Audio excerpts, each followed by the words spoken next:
पिला माने हमर विश्वविद्यालय पाठ्यक्रम रे 5th सेमिस्टर परीक्षार तुम मैंने सम्मुखीन हम एवं से 5th सेमिस्टर पाठ्यक्रम रे जहाँकि पेपर 11 तुम पाठ्यक्रम अंतर्भुक्त अच्छी एवं एथिरे यूनिट 1 रे महाभारत सारला दासन को महाभारतर गदा पर्व, यूनिट 2 रे किशोर चंद्रानंद चंपू क ठारू घ पर्यंत, यूनिट 3 रे महाजात्रा काव्य राधानाथंकर जार प्रथम 2टी पर्व तुम पाठ्यक्रम अंतर्भुक्त अच्छी, यूनिट 4 जो थी प्राचीन कविता यथा केशव कोइली, आद्य मार्गशीर, मनोबोध चौतीसा एवं यूनिट 5 रे आधुनिक कविता भितर अमृतमय, नमस्कार, सबुथिरु वंचित करी, ओडिशा, हे महाजीवन एतिकी आमर 11th पेपर पाई पाठ्यक्रम रही। आमर आउ 2 जन तुम अध्यापिका से मैंने या भर कौन पढ़ाइबे मुझे आलोचना करी तुम को जनइबी। आज आम यूनिट 1 जोटा कि सारला दासन को महाभारतर गदा पर्व पाठ्यक्रम अंतर्भुक्त अच्छी मुझे संपर्क में तुमको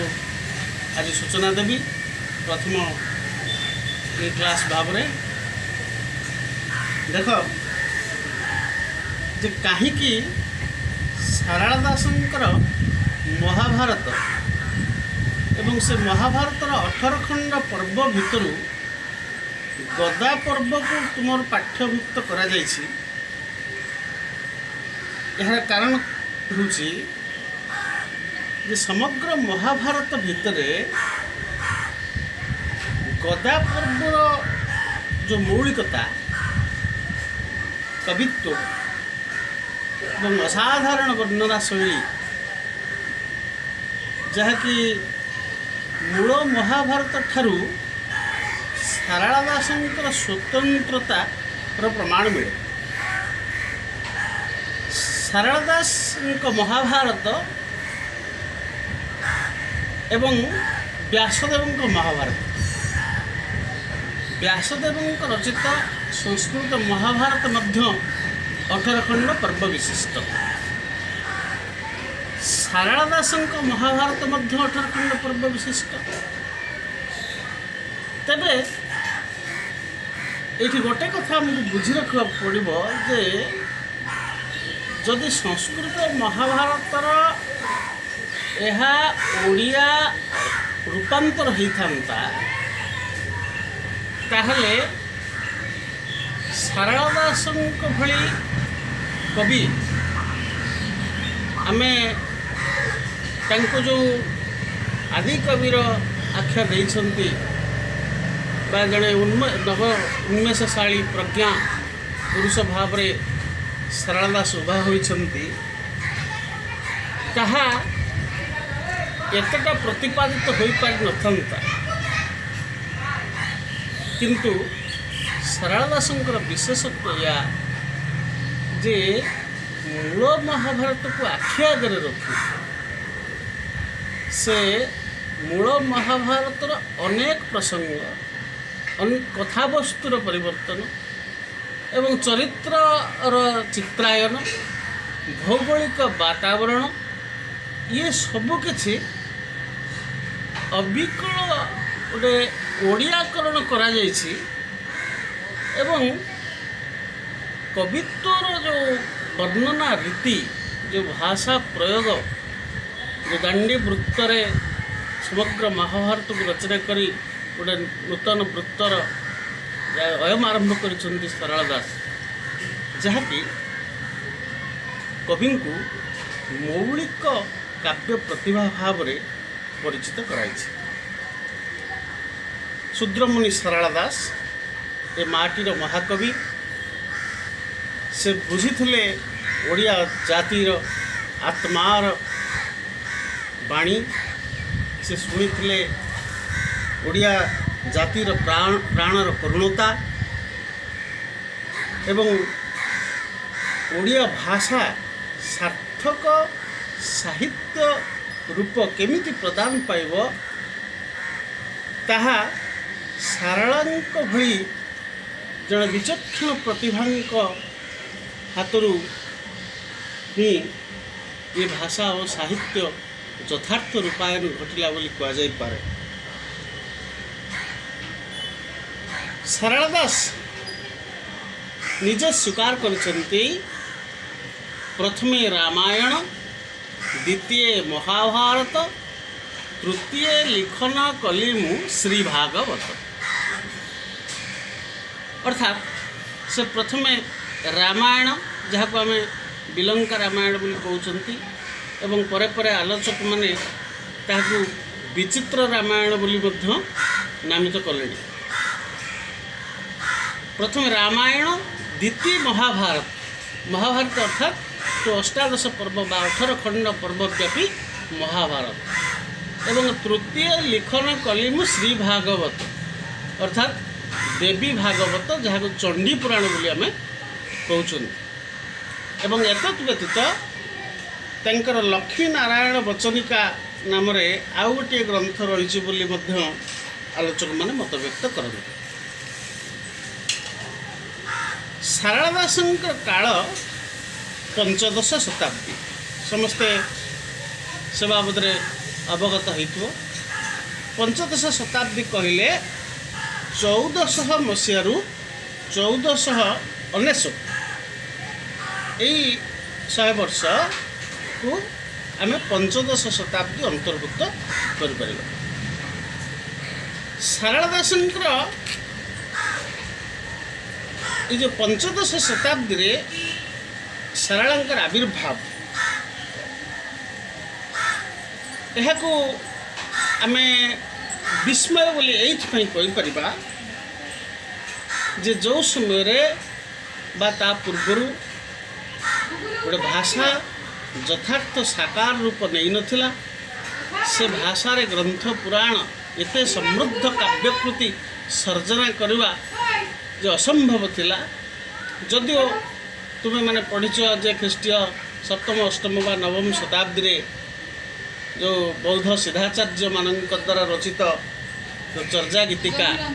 बा बौद्ध गान दोहा ये कविता किछि आम भाषा रे रही जोटा कि प्राचीन ओडिया भाषा निदर्शन एवं ता परे परे जेते बेले जो धर्म ओडिशा रे पृष्ठपोषकता वर्णन करिछि से धर्म को प्रचार करने उद्देश्य रे साहित्य सृष्टि होइछि। धर्म और साहित्य परस्पर परिपूरक। तेणु धर्म को प्रचार करने से आउ किछि बाट नथिला। तेणु से समय भाषा रे से समय लोक भाषा रे विभिन्न गीतिका आकार रे विभिन्न जे गद्य पद्य मिश्रित जमिति कि आम रुद्र सुधानिधि को ग्रहण कर अवधूत नंद नारायण स्वामी जो कि गद्य पद्य मिश्रित रचना शैव धर्म आश्रित। तेणु शैव शाक्त गणपत्य वैष्णव ये जिते बौद्ध जिते जो धर्मर प्रभाव रही से भाषा को ही माध्यम करिछि एवं से भाषा माध्यम रे ही प्रकाश पाई धर्मीय भावना। पंचदश शताब्दी जो समय गजपति महाराजा कपिलेन्द्र देवंकर शासन काल जे ओडिशा रे पंचदश शताब्दी को सुवर्ण काल बोली कह जाए एज ऑफ गोल्डन। जमिति ख्रीष्टीय तृतीय और चतुर्थ शताब्दी रे भारतवर्ष रे गुप्त वंशीय राजा मान शासन चलुला एवं गुप्त युग को भारतवर्ष रे इतिहास रे सुवर्ण युग बोली कहा जाए। यार कारण होची जे गुप्त युग समय रे गुप्त युग काल रे से समय रे रीतिनीति सामाजिक प्रवृत्ति जो भली गोटे परिपक्व अवस्था रे उपनीत होइथला एवं संस्कृत महाभारत रे मध्य से समयर रूपरेख दृष्टिगोचर हुए। कारण समकालीन सामाजिक एवं राजनीतिक एवं तार जो भौगोलिक ये वातावरण को लेकरी साहित्य समृद्ध होता है। तेणु संस्कृत महाभारत समय रचनार समय थिला गुप्त युग एवं गुप्त युग थिला सुवर्ण काल।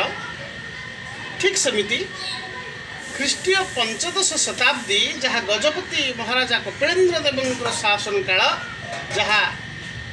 सारला दासन महाभारत रचनार काल एवं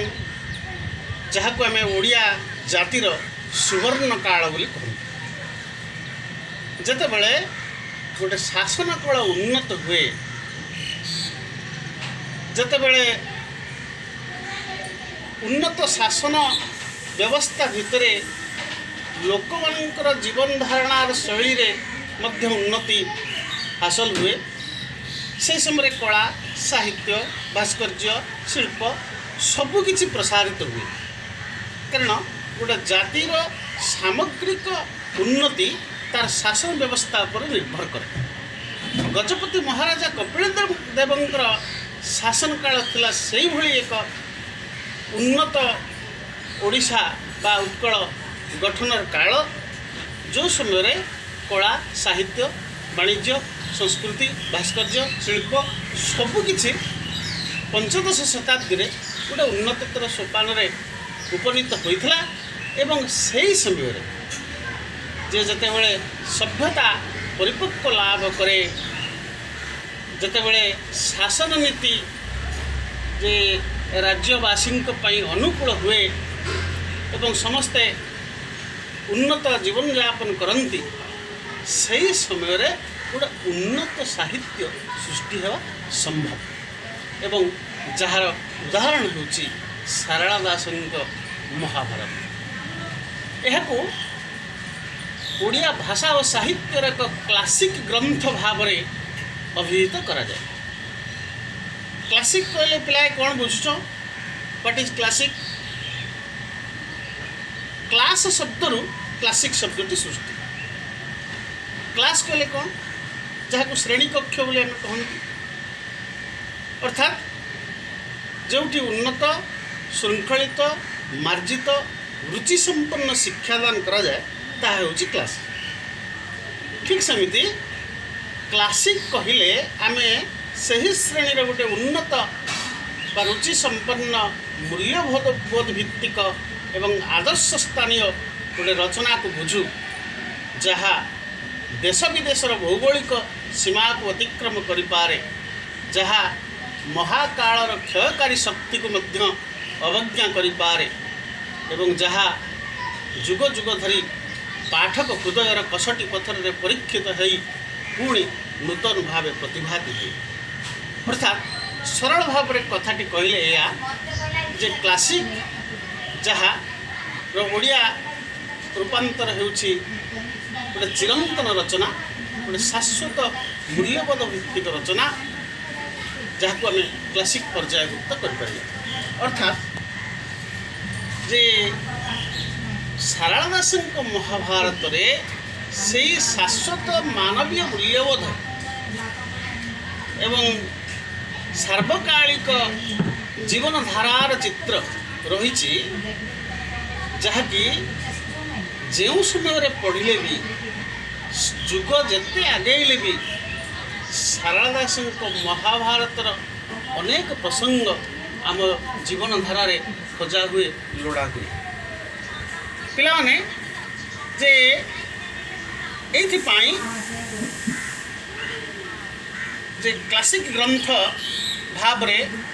ଆଲୋଚକ ସୁରେନ୍ଦ୍ର ମହାନ୍ତି ତାଙ୍କର ଓଡ଼ିଆ ସାହିତ୍ୟର ଆଦିପର୍ବ ଗ୍ରନ୍ଥରେ କହିଛନ୍ତି ସାରଳା ଦାସଙ୍କର ମହାଭାରତ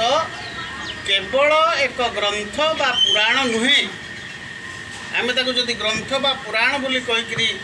ଜୁହାର ହେଇକିରି ରଖିଦେବା ସେ କଥାଟି ନୁହେଁ। ସାରଳା ଦାସଙ୍କର ମହାଭାରତ କେବଳ ଏକ ଗ୍ରନ୍ଥ ବା ପୁରାଣ ନୁହେଁ, ଏହା ଓଡ଼ିଆ ସାହିତ୍ୟ ସଂସ୍କୃତି ଓ ସଭ୍ୟତାର ଅମୂଲ୍ୟ ରତ୍ନ ଭଣ୍ଡାର। ତେଣୁ ସଂସ୍କୃତ ମହାଭାରତ ସମ୍ପର୍କରେ କୁହାଯାଏ ଯାହା ନାହିଁ ଭାରତେ ତାହା ନାହିଁ ଭାରତେ, ଅର୍ଥାତ୍ ଯାହା ଭାରତରେ ନାହିଁ ତାହା ମହାଭାରତରେ ନାହିଁ। ଠିକ୍ ସେମିତି ଯଦି ସାରଳା ଦାସଙ୍କ ମହାଭାରତକୁ ଆମେ ଆଖିକୁ ଗାଳନ୍ତି, ଯାହା ଓଡ଼ିଶାରେ ନାହିଁ ତାହା ଓଡ଼ିଆ ମହାଭାରତରେ ନାହିଁ। ଅର୍ଥାତ୍ ସାରଳା ଦାସଙ୍କର ମହାଭାରତ ସମଗ୍ର ଓଡ଼ିଶାର ଜନଜୀବନ ସଂସ୍କୃତି ଏବଂ ରୀତିନୀତି, ଓଡ଼ିଆ ଲୋକର ମନସ୍ତତ୍ଵ, ଚାଲିଚଳନ, ଆଚାର ବିଚାର ଏ ସବୁକୁ ନେଇକରି ତାଙ୍କର କାହାଣୀ କଳା ଏବଂ ଚରିତ୍ର ଚିତ୍ରାୟନ ଘଟିଛି। ଶ୍ରୀ ଭାରତ ଦର୍ପଣ ଗ୍ରନ୍ଥ, ଯାହାକୁ ଗୋପୀନାଥ ନନ୍ଦ ଶର୍ମା, ପଣ୍ଡିତ ଗୋପୀନାଥ ନନ୍ଦ ଶର୍ମା ସେ ଗ୍ରନ୍ଥରେ ମଧ୍ୟ ସାରଳା ଦାସଙ୍କ ମହାଭାରତକୁ ଏକ କ୍ଲାସିକ୍ ସୃଷ୍ଟି ବୋଲି କହିଛନ୍ତି। ସଂସ୍କୃତ ମହାଭାରତକୁ ସେ ଆଖି ଆଗରେ ରଖି ଏହାର କିୟଦଂଶ ପରିତ୍ୟାଗ କରିଛନ୍ତି ଏବଂ ବହୁ ମୌଳିକ କଥାବସ୍ତୁ, ଚରିତ୍ର, ନୀତି ଏବଂ ଆଦର୍ଶକୁ ଖାପ ଖୁଆଇ ସାରଳା ଦାସ ଯେପରି ଭାବରେ ସୃଷ୍ଟିର ନୈପୁଣ୍ୟ ପ୍ରଦର୍ଶନ କରିଛନ୍ତି ତାହା ବାସ୍ତବିକ ଅନନ୍ୟ। ସଂସ୍କୃତ ମହାଭାରତ ଠାରୁ ସାରଳା ମହାଭାରତର ବିଷୟ ବୈଷମ୍ୟର ଏକ ସ୍ଥୂଳ ଆଲୋଚନାରେ ପଣ୍ଡିତ ଗୋପୀନାଥ ନନ୍ଦ ଶର୍ମା କହନ୍ତି, ଏହି କବି ଅଷ୍ଟାଦଶ ପର୍ବ ଗଣନାରେ ଗଦା ପର୍ବ ବୋଲି ଯାହା ଗୋଟିଏ ପ୍ରଧାନ ପର୍ବ ସମାଖ୍ୟାତ କରିଛନ୍ତି ତାହା ମୂଳ ଗ୍ରନ୍ଥର ଅନୁରୂପ ନୁହେଁ ତଥା ମୂଳଗତ ସୌପ୍ତିକ ପର୍ବର ନାମ ନ ଦେଇ ତତ୍ର ପ୍ରତିପାଦିତ କତିପୟ ବିଷୟ ବର୍ଣ୍ଣନାରେ ମାତ୍ର କାଇଁସିକା ବା ଐଶିକ ପର୍ବ ନାମରେ ଆଉ ଏକ ପର୍ବର ସମାଖ୍ୟାତ କରିଛନ୍ତି। ତେବେ ପିଲା ଏଇଠି ଗୋଟେ କଥା ତୁମକୁ ମନେ ରଖିବାକୁ ପଡ଼ିବ, ଟିପି ରଖିବାକୁ ପଡ଼ିବ ଯେ ସଂସ୍କୃତ ମହାଭାରତର ସୌପ୍ତିକ ପର୍ବ, ଅନୁଶାସନିକ ପର୍ବ ଏବଂ ମହାପ୍ରସ୍ଥାନିକ ପର୍ବ, ଏ ତିନି ଗୋଟି ପର୍ବକୁ ସାରଳା ଦାସ ସମ୍ପୂର୍ଣ୍ଣ ଭାବରେ ପରିତ୍ୟାଗ କରିଛନ୍ତି ଏବଂ ନୂଆ କରିକିରି ସେ ବନ ପର୍ବ, ଗଦା ପର୍ବ ବା ଐଶିକ କାଇଁସିକା ପର୍ବ, ଏ ତିନି ଗୋଟି ପର୍ବ, ବନ ପର୍ବ, ଗଦା ପର୍ବ, ଐଶିକ ବା କାଇଁସିକା ପର୍ବ, ଏ ତିନି ଗୋଟି ନୂଆ ପର୍ବକୁ ସେ ଯୋଡ଼ିଛନ୍ତି। ତେଣୁ ଯେ ପଞ୍ଚଦଶ ଶତକର ସାମାଜିକ ଏବଂ ସାଂସ୍କୃତିକ ରୂପଚିତ୍ର ବହନ କରେ ସାରଳା ଦାସଙ୍କର ମହାଭାରତ। ମୂଳ ମହାଭାରତ ଶଲ୍ୟ ପର୍ବର 29 ଅଧ୍ୟାୟରେ ସାରଳା ଦାସଙ୍କର ଗଦା ପର୍ବର ଆରମ୍ଭ ହୋଇଛି। ମନେ ରଖ, ମୂଳ ମହାଭାରତର ଶଲ୍ୟ ପର୍ବ ଯାହାର 29 ଅଧ୍ୟାୟରେ ସାରଳା ଦାସଙ୍କର ଗଦା ପର୍ବ ଆରମ୍ଭ ହୋଇଛି। କିନ୍ତୁ ଗଦା ପର୍ବର ସମଗ୍ର ବିଷୟବସ୍ତୁ, କାହାଣୀ, ତା'ର ଯେଉଁ ଗଦା ଯୁଦ୍ଧ ପ୍ରସଙ୍ଗ, ଏହା ସଂସ୍କୃତ ମହାଭାରତରେ ନାହିଁ। ସମଗ୍ର ମହାଭାରତଟିକୁ ଯେ ସାରଳା ଦାସ ଏକ ନାଟକୀୟ ଢଙ୍ଗରେ ଯେ ରଚନା କରିଛନ୍ତି, ସବୁବେଳେ ମହାଭାରତଟିକୁ ପଢ଼ିଲା ବେଳେ ଲକ୍ଷ୍ୟ କରିବ ଯେ ଗୋଟିଏ ଚରିତ୍ରର କଥା କହୁଥିଲା ବେଳେ ସେ ଚରିତ୍ରର ପୂର୍ବଜନ୍ମ ଏବଂ ସେହି ପୂର୍ବଜନ୍ମର ବୃତ୍ତାନ୍ତ ବର୍ଣ୍ଣନା କରୁ କରୁ ଏମିତି ହେଇଛି ଯେ ଗୋଟେ କାହାଣୀ ଭିତରେ ଆଉ ଗୋଟେ ଉପକାହାଣୀ ସୃଷ୍ଟି ହୋଇଯାଉଛି।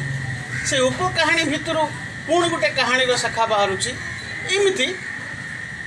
कहानी भितर उपकहानी सृष्टि करी महाभारतर कलयबर वृद्धि होती। सारला कहानी रचना शैली बेस चमकप्रद। आम गदा पर्व प्रसंग में एठारे आलोचना करवा जे गदा पर्व रे कौन कौन विषय प्रमुख भाव रही जे कौन ना प्रथमे संजय और धृतराष्ट्र कथोपकथन, कारण जड़े वक्ता एवं जड़े श्रोता यही रीति सारला दास महाभारत रचना है। प्राचीन काल में जे भागवत जमी क्षुण परीक्ष नरनाथ कृष्ण चरित भागवत से भली जे संजय एवं धृतराष्ट्र पचारुंट, संजय उत्तर दौरान, संजय कहते एवं तापर नीलबाण और भुजबाणर पूर्व वृत्तांत 2-3 रे गलयुद्ध प्रवेश और जोगिनीगणंकर बाहर, 3 रे दुर्योधन रक्तनदी संतरण और भीष्मंक सह मंत्रणा, 4 रे दुर्योधन हस्तिना प्रवेश, 5 रे व्यास सरोवर गमने राणी भानुमती और पितामाता सह परामर्श, 6 रे व्यास सरोवर रे दुर्योधन प्रवेश, 7 रे पांडव मानकर दुर्योधन को अन्वेषण, 8 रे दक्ष यज्ञ और व्यास सरोवर विवरणी और अष्ट ओडपा इतिवृत्त, 9 रे भीष्मंक सह दुर्योधन गदायुद्ध और भीमंकर क्षीर समुद्रे पतन, 10 रे भीमं को न देखी युधिष्ठिर शोक, 11 रे श्रीकृष्ण द्वारा पुनर्जीवन प्राप्ति और पुनरागमन एवं शेष रे दुर्योधन उरुभंग, बलराम प्रवेश, युधिष्ठिर शोक और द्वारकागमन। यही भाव में यही विषय गुड़िकर परिकल्पना होती कहानी या भितर यही रीति गतिशील होती। तेबे ए गदा पर्वर विशेषत्व क्रम आम केतोटी प्रसंग एठारे आलोचना करवा जो थे कि जे सारला दास जो शिवंकर वर्णना दौरान से शिव कैलासर शिव नुहति, सी होती कपिलासर शिव। एवं महाभारत युद्धर फलाफल भारदा चरित्र मिलिब बोली कहुई। से भारदा किए? सी हूँ जार घर हूँ जाजपुर जिला। जे महाभारत समग्र महाभारत को लक्ष्य कले जे ओडिशार सुप्रसिद्ध धर्मपीठ मानकर महात्मा प्रतिपादित होइछि। जे श्रीकृष्ण सहज सुंदरी खनिकार उपाख्यान ये सब रूपक जमीती सारला दास भ्रष्टाचार और कलंकर मुखा खोली देते, ठीक सेमिति जे धर्म पूजार विलंबित परिस्थिति को निंदित कराई सारला दास युधिष्ठिर और सुहाणी कन्यार विवाह प्रसंग रही। तेणु मोटामोटी भाव जे गदा पर्व को जो सबुठार विशेषत्व होउछि जे दुर्योधन जो रक्त नदी संतरण प्रसंग एटा मूल महाभारत ये रक्त नदी संतरण प्रसंग नहीं, किंतु सारला दास वर्णन एमती भाव जे गोटे युद्ध विग्रह छवि आम प्रत्यक्ष करवा सत जमी कहीं से कहती सारला दास कपिलेन्द्र देव शासन काल रे कपिलेन्द्र राजांकर जड़े सैनिक थिले। एक कहीं कारण प्रत्यक्ष युद्ध वर्णना न देखिले, युद्धर वास्तव अनुभूति नथिले जड़े एभली वर्णना दे पारिब नाही। तेणु ता सहित जे आमर ओडिया लोकर विश्वास जो प्राचीन कथा जो कहानी अनेक जे अविश्वसनीय कहानी मध्य आम जनजीवन में तार प्रभाव रही। भूत प्रेत डाहाणी चिरगुणी जमी सब थाए सेमती जो जोगिनी गणकर बाहर बेले जो वर्णना से देइछंती रुद्रायणी जे नवकोटी भैरवी कांतायणी ये केते प्रकार देवी जो चंडी मानकर वर्णना जोटा ग्राम देवती भाव में आम पूजा करुँच से चंडी मानकर वर्णना जो मैंने कि राति जिते निशुन हो जाइए रक्तर नदी स्रोत प्रवहमान होची से समय केमिति से चंडी मान बाहर देवी मान बाहर रक्त मुखा हो जाती गोटे समग्र परिवेश कर्दमाक्त हो जाऊँगी गदा युद्धरे किए केमिति मरुची किए केमिति लुटुची एवं से रक्तर नदी स्रोत जो प्रवाहित हो जाइए तार एक लोमहर्षणकारी वर्णना जे प्रथम करी ओडिया साहित्य रे सारला दासन कलम रे देखा मिले। एतद व्यतीत आउ गोटे सबुठार बड़ प्रसंग होची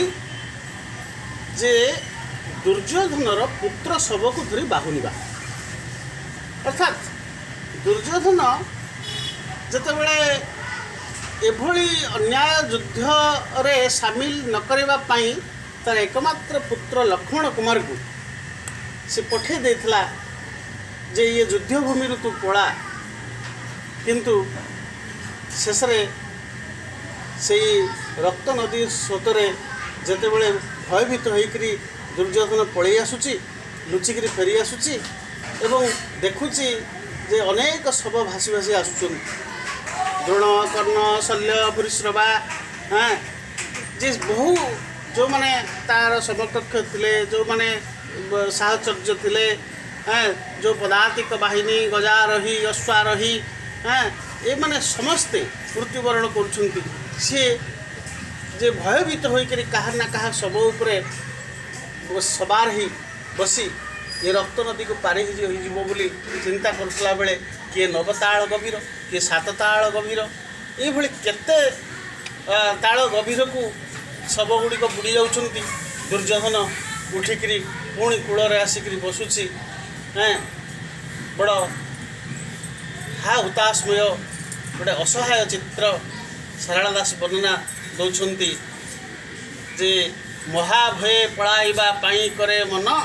रकत नदी को चाही हजिला ता ज्ञान एवं शेष से मानकर गुण गरिमा से गान करी करी शेष आउ रात्रि पाइजिव पांडव माने जानिले जे ताकू तार जीवन नहीं से फेरी पारिब नाही तेणु शेष से रजनी काले दिशई चंद्रमार प्राय कनक कंकण सोहे अलंकार काय राति काल रे चंद्रमा तुल्य सुवर्ण कंकण पिंधिकी गोटे शव आसुची ता मुह को देखबार आ समय नाही एवं जे 70 भार गदा को धरिकी से शव उपरे जेतेबेले से सोई जाइछि पड़ी जाइछि दुर्योधन 16 भेड़ा भली रक्तर नदी स्रोत को पारी कर देउछि एवं आश्चर्य हो जाउछि दुर्योधन सेपटे जे नदी पारी हो सारा परे जेतेबेले जाइकरी से शवटी को से ओलटेकी देखुची से हूँ तार कुमार लक्ष्मण एवं सेठी जो बाहुनी गोटे पिता भितर दुर्योधन महामानी अहंकारी जो गर्वी ये सब दुर्योधन चरित्र सेठी कुआड़े उभे जाइछि एवं गोटे पुत्र प्रति जो अपत्य स्नेह एवं पुत्र को हरई थिबार जो दुख तार जो वर्णना बुकु फुटा वर्णना सारला दास महाभारत देइछंती एवं तार गुण वर्णना करुछंती ता भीतर गोटे कृषिभित्तिक समाज चित्र केमिति आसीछि तुम लक्ष्य कर बाबूरे राज्य साधु साधु तोते करंती परजा बाटी करे माढ़ केतु भिआइलु संजा अर्थात लक्ष्मण कुमार एते भल गुण थिला जे ताकू प्रजा माने साधु साधु कहते एवं समस्ते ताकू माने ता पाखरे आश्रित होते दया धर्म परोपकार ये सद्गुण रे भरपूर थिला लक्ष्मण कुमार तेणु समस्ते ताकू कहते एवं ये प्रकार युद्ध न करबा पई मध्य से पूर्वर परामर्श देते दुर्योधन किंतु दुर्योधन ताको स्वीकार करनथिले कारण अहंकारी मानी दुर्योधन जे कहते बिना युद्धे न देवी मु स्वचक्र देवी तेणु जे से लक्ष्मण कुमार जार शव को धरिक से बाहुचंती जो थे कि लक्ष्य करार कथा गोटे सामाजिक कृषिभित्तिक समाज चित्र को सारला दास केमी दौरान जे प्रजा बाटीए जमी केवल माढ़ के खजना आदाय करिवार जो विधि लक्ष्मण कुमार बतईले एक कथा दुर्योधन मन पड़ जाऊँगी आज तेणु ये लक्ष्मण कुमार जे महाभारत अन्याय युद्धरू निवृत्त रहा प्रथम दुर्योधन को परामर्श देते अनुरोध करते किंतु दुर्योधन से प्रति आदौ भ्रुक्षेप करनथिले फल कौरव पक्षर समस्त महारथी मृत्यु है एपरी है जे भासी आसवा निज पुत्रर शव उपर बसी दुर्योधन रक्त नदी संतरण कले शोकातुर दुर्योधन बाहुनिबा प्रसंग में कविंकर जो वात्सल्य भावना वर्णना लक्ष्य करा जाई पारे तार निदर्शन बाबुरे हृदय धरी तोर मृत पिंड गोटी ये मोहर शरीर न जाई किंपा फाटी बाबू सोम वंश को तू एका पुत्र गोटी वंश बुड़ाइलु रे काटिलु मोर तोटी जन्म ठारू आज जाए चाही तोर मुख बंची एबे मुही होइली निरेख नेत पाट पतनी जे नाना पुष्पे गभा रकत करदम एबे होइला रे बाबा मृग नाभि कस्तूरी मु तो देहे लेपई एबे पोती जाऊ अच्छी माटी रे मिसाई बाबू अति अंत सुकुमार तुरे कुमार लक्ष्मण बरसे बाहु नीले नसरई तोहर गुण बाबू नव सृष्टि रचना छाड़ीन प्रजापति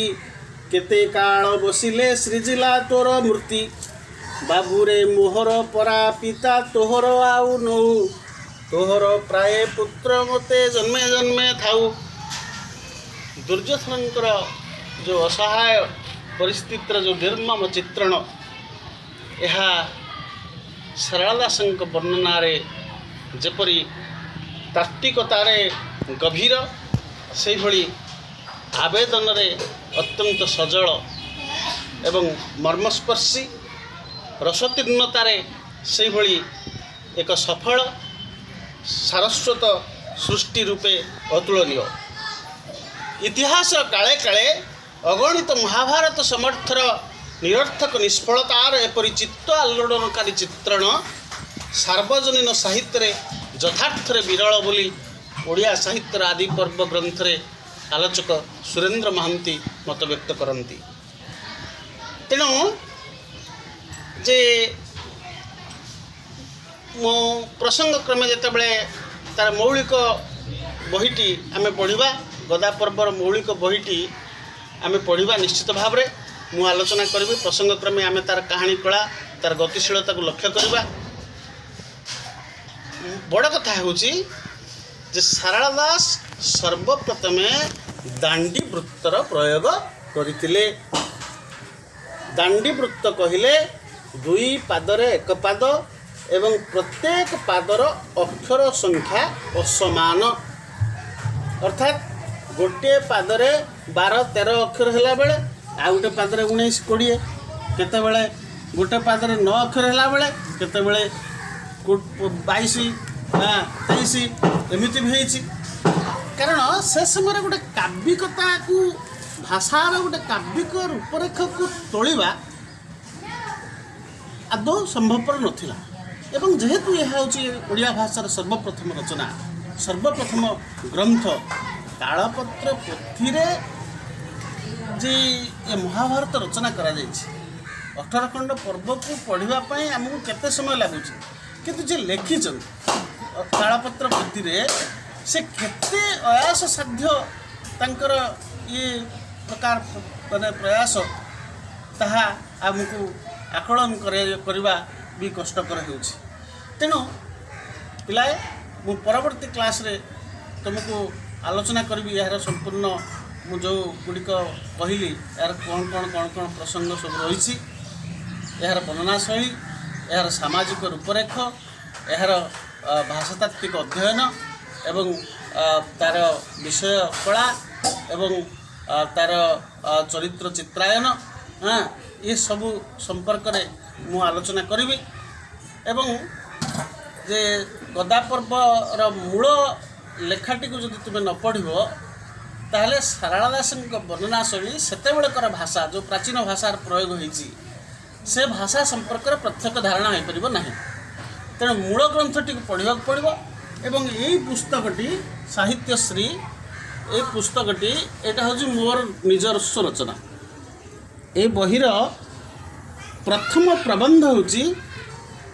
जोटा कि मु निजे लिखी सारला महाभारत और गदा पर्व एक दृष्टिपात। ये यूनिट पई तुमको यहाँ निहाती सहायक हम। तेणु सारला दासन महाभारत संपर्क में अनेक गुड़े पुस्तक अच्छी अनेक गुड़े बंशीधर महांती ओडिया साहित्य इतिहास हो बा सुरेंद्र महांती आदि पर्व हो बा अनेक गुड़े ओडिया साहित्य इतिहास प्रथम खंड प्रथम भाग में आम पंचदश शताब्दी सारला दास 16 शताब्दी से काव्यकृति से बेलकार कवि से काव्यकृति ए संपर्क में बहु बही अच्छी। तथापि निर्दिष्ट भाव में गदा पर्व को लेकर ओडिया साहित्य रे कई स्वतंत्र आलोचना प्रायतः करना जोटा कि मुझे करी। तेणु तुम पाठ्यक्रम ये निश्चित भाव में सहायक हम। मु चाहिए जदि मुझे स्कान करके शेयर करदेवी ग्रुप रे तुमको सुविधा हम एवं मूल बहीटा को आम पढ़ा सारला दासंकर मूल काव्यटा को पढ़ा सेटा पढ़िले आमर वास्तव ज्ञान बा वास्तव धारणा सृष्टि हेब। तेणु वर्तमान पई मोर यही जो उपक्रम क्लास ये क्लास रे तुम मानू